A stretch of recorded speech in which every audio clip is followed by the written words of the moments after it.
So, good day po, sir. This is our BPMN na that is part for registration enrollment form. So, experience. Ito po yung mga tools natin for details application sa part na to. Then, register.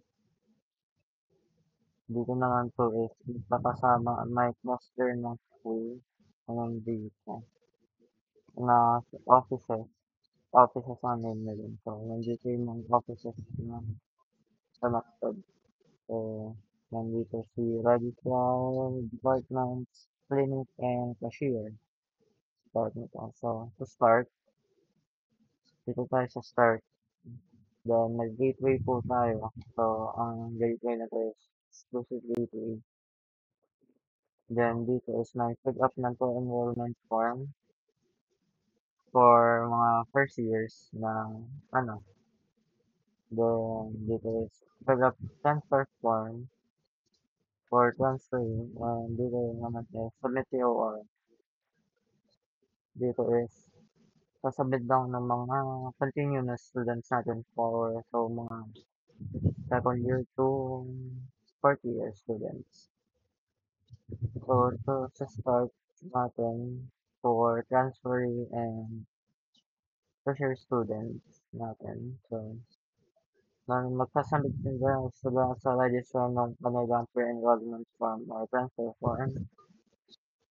Then, pagka-submit, ika-catch ka ng registrar or tawag dito, guidance. Then, may gateway din tayo. So, i-verify niyo yung application. So, pagka-verify ng application, either, siya, magsasend ng exam schedule kasi na-approve yung nila, na-approve yung form or magsasend pa ng other requirements kung kulang. So, babalik lang siya sa start date. Kasi magsasend pa siya ng other requirements. Then, dito naman, dahil nag-send tayo ng exam schedule, ika-catch yun ng user sa may event classifier ng field event chat na dito. Then, dito naman is si user is pagpa-catch niya. So, alam niya na yung schedule niya. Like, patake niya siya ng exam. Magpa-take naman niya ng exam. I-verify yung exam result. Then, dito may gateway ulit tayo for an exclusive gateway. So, pa-verify ng exam result, it's filter ni gateway kung nakapasa ba si user or hindi. So, pag hindi siya makapasa, may event tayo na mail, send, and event. So, magsasend tayo ng notification na hindi nakapasa si user, then titiyo siya kung hindi siya nakapasa. Then, pag nakapasa naman si user, may i-encode siya yung pass applicants. Then, may gateway ulit. Yung encoded list, magsasend tayo ng interview schedule. Then, pagka-send natin ng interview schedule, ika-catch na ulit ni user. Tapos, pagka-catch niya, medyo mag-take na siya ng interview. At the same time, guys, gateway na ito. For simultaneous na parang task na gagawin. At the same time naman, pag isend natin ng schedule, magsasend naman niya yung lahat ng data na napasahan student sa departments. So, ang trabaho naman ng departments, ika-catch niya yung tawag dito, yung data, then magpa-prep siya tatanggap siya ng, prepare siya ng, tatanggapin niya yung mga students. Then, pag dito naman, pag take ng interview, pupunta kay, pupunta na siya sa department to take the interview. So, receive applicants for interview. Then, dito naman sa gateway na to, i-check na ulit kung nakapasa sa interview si applicant or not. So, hindi, another send mail and return. So, magse-send lang ulit tayo ng notification sa user na hindi nakapasa, then mag-e-end na din yung process niya. Then, pag nakapasa naman, magse-send siya ng encoded applicants na nakapasa sa, ano, tawag dito, guidance. Then, after nun, na-catch na may guidance na nakapasa yung user, dun na. So, dahil pre-enrollment form pa lang yung binigay ni user, mag-a-ask natin yung other requirements for that specific course. Hindi ba ng requirement for other courses. So, na-catch na user, magsasanod siya ng other requirements. So, verify yung requirements. So, meron ulit tayong dito, gateway. So, pag lacking ulit yung requirements niya, babalik lang ulit siya dito sa nag-catch. Magsasend lang ulit tayo na may lacking yung requirements, kailangan niya mag-send. Then, okay na. Isasend din natin yung medical schedule niya. So, pagka-send natin ng medical schedule, take niya yung medical exam. So, dito naman. Tayo sa clinic, yun yung medical exam. So, dito. Sa clinic, may catch event ulit na pagka-send ng medical exam pa user. Dito naman, yung isang task, mapupunta din yung pagka-encode ng applicants nila sa departments for interview. Sa cashier ng clinic para alam din nila kung sino yung re-receive nila applicants for medical exam. So, receive na sila ng applicants for medical exam. Dito naman sa Gateway na tayo filter kung nakapasa sila or not. Then, pag hindi, magsasend lang ulit tayo ng mail. Tapos, encode lang din ulit natin sa yung then magsasend tayo ng clinic, magsasend na sila ng proof na nakapasa yung applicants for medical exam. Then, pag nakapasa na yung user, nasa kanila yung papel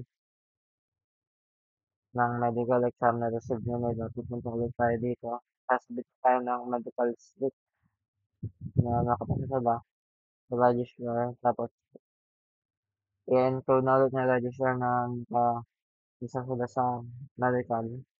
Then, i-check naman namin pagka-encode.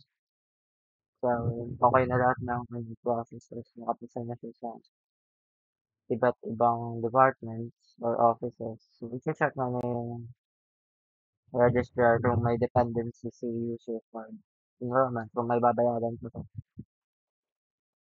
So, kung wala siyang babayaran, may gateway tayo. Ano na,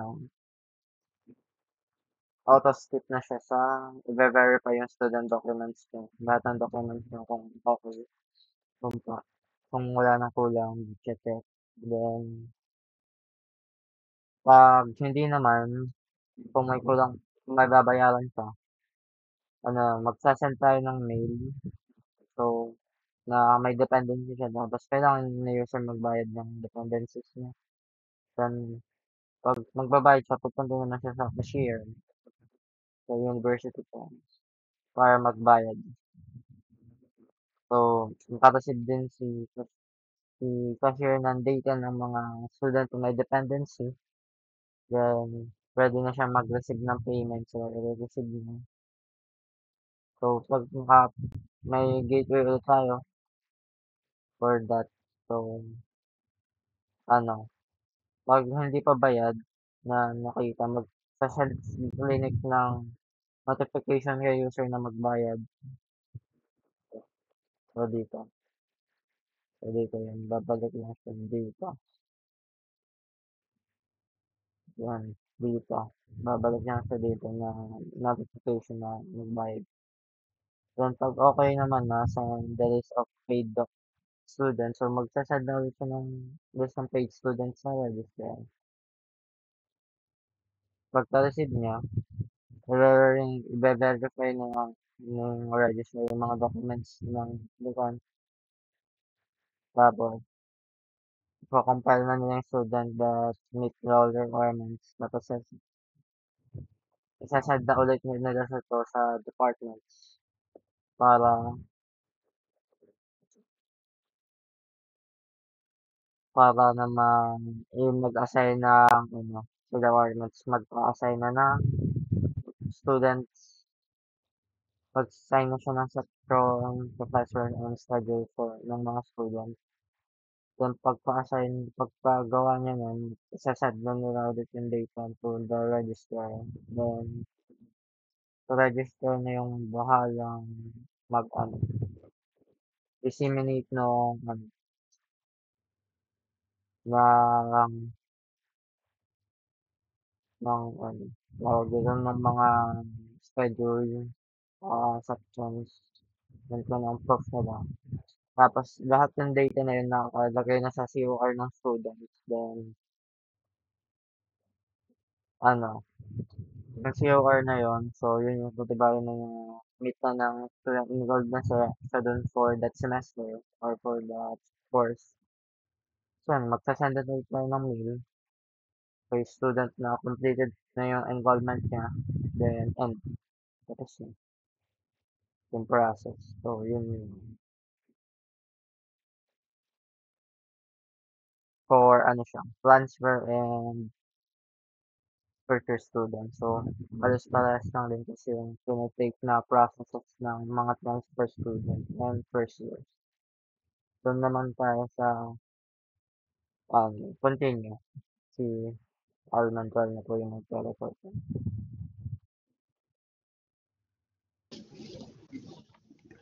Dito naman tayo sa mga returning sa second year to fourth year dito sa submit ng TOR. So, pag submit nila ng TOR, punta siya kay registrar, yung mail, submit, nag-submit siya. Then, dito tayo sa may baba niya na be-verify kung yung student na yun is nakapasa ba dun sa mga last subject or nakapasa ba siya dun last year.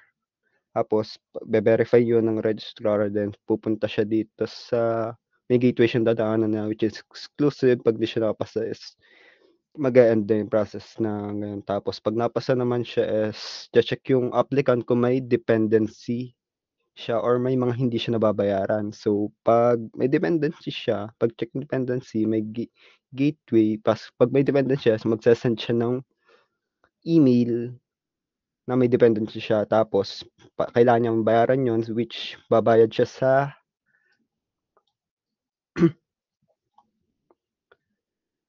may cashier. Then, pagkabayad niya, papayaran niya yung pagkabayad niya is receive payment, marireceive yun ng cashier. Then, syempre, dito tayo sa encode. May encode na yung payment niya. Then, sasend na uli yung paid student. Tapos, pagkabayad niya is bayad niya is dun tayo sa kabilang ano nung gateway, dun pa rin naman siya pupunta na verify na yung student documents. So, diretso na tayo doon. Tapos, i-compile na yung student kung nakapasa ba siya or na-meet ba niya yung requirements. Then, pag na-meet niya naman is magsasend yung registrar ng email papunta kay department. Tama ba? Yun, send siya ng encoded applicants kay department.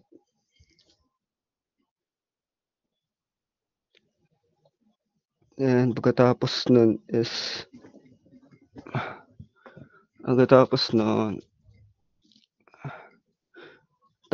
yung si department na is siya yung mag-a-assign nung sa student section, yung professor and yung schedule nila. Then, sasend niya yun uli, ibabalik niya uli yun kay registrar at si registrar naman yung mag-generate nung kanilang COR. Then, pagka-generate ng COR, compile nila yun, tas paprocess nila, sasend nila yun kay student, yung COR ng student, tas yun, marireceive na yung student via email or link, then, or sa kanilang portal, then end na ng process. So, yun lang sa mga returning. Mabilis lang talaga yung process kasi which lahat ng documents naman, naipasa na during first year or yung pagka-transfer nila.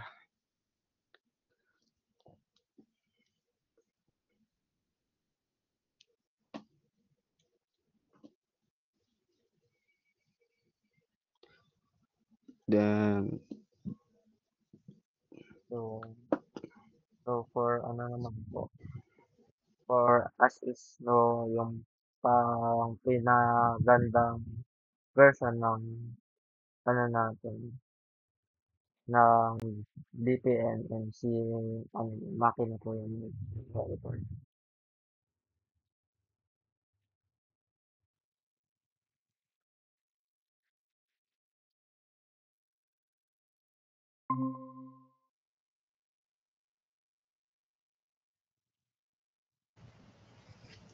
And for the as-is naman po,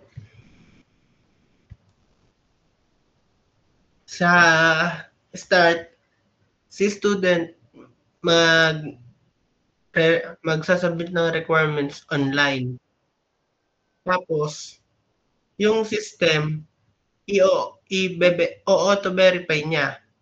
Kapag complete yung requirements, punta dito sa generate exam. Kapag hindi naman, sa end. Tapos dito muna tayo sa generate exam. Pag generate ng exam, si applicant makaka-receive ng schedule via email or SMS. Tapos, ite-take niya yung online exam, tapos ire-record nung system yung result. Kapag hindi nakapasa, mag-e-end. Kapag nakapasa naman is magge-generate naman ng medical schedule. Tapos si applicant naman kukumpletuhin yung medical exam. Tapos sa system, ire-record uli yun. After mai-record yun, si applicant magbabayad na ng fees via online or sa cashier. Sa cashier naman, i-confirm yung payment sa system. Pag hindi nag-success, bibigyan ng warning yung applicant. Tapos pagsesendan uli ng fees. Kapag naman nag-success na yun, yung registrar magge-generate na siya ng COR. Tapos mare-receive na ito ng applicant.